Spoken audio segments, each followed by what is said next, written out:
कबूतरखान्यासंदर्भात राज ठाकरेंनी आपली भूमिका स्पष्ट केलेली आहे। हायकोर्टानं बंदी घातली आहे, जैन मुनींना हे समजलं पाहिजे असं राज ठाकरे यांनी म्हटलंय।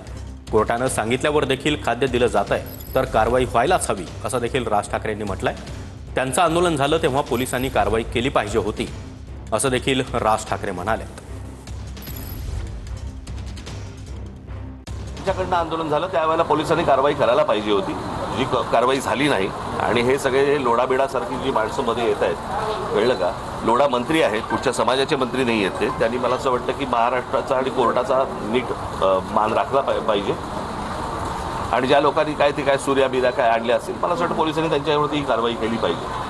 काल जे काही मराठी लोक तिकडे गेले होते त्यांच्यावरती ज्या प्रकारची धरपकड आणि ज्या काय धक्काबुक्की आणि मग पत्रकारांना पण मारले बिरले, मला असं वाटतं हा काय प्रकार चालू आहे मला कळलेलं नाही अजूनपर्यंत। सरकारला नेमकं हवंय काय? की या सगळ्या निवडणुकींसाठी म्हणून सर्व समाजांमध्ये पहिला हिंदी आणून बघितलं त्यांनी, तिकडे लागते का बघितली, मग त्याच्यानंतर आता हे सगळं त्यांनी कबूतर आणलीत, बरं का? आता माहीत नाही कुठकुठचे प्राणी परत येतात, ह्याच्यापुढे येतील ते। पहिली गोष्ट म्हणजे हायकोर्टाचा निर्णय आहे आणि मला असं वाटतं त्या हायकोर्टाच्या निर्णयाप्रमाणे सर्वांना वागावं लागेल, बरोबर आहे? आणि त्याप्रमाणे मला असं वाटतं जैन मुनींनी ह्या गोष्टींचा विचार करणं गरजेचं आहे। ज्या हायकोर्टाने कुठच्याही प्रकारची बंदी घातलेली आहे तर त्या प्रकारे ती गोष्ट आपण केली पाहिजे असं मला असं वाटतं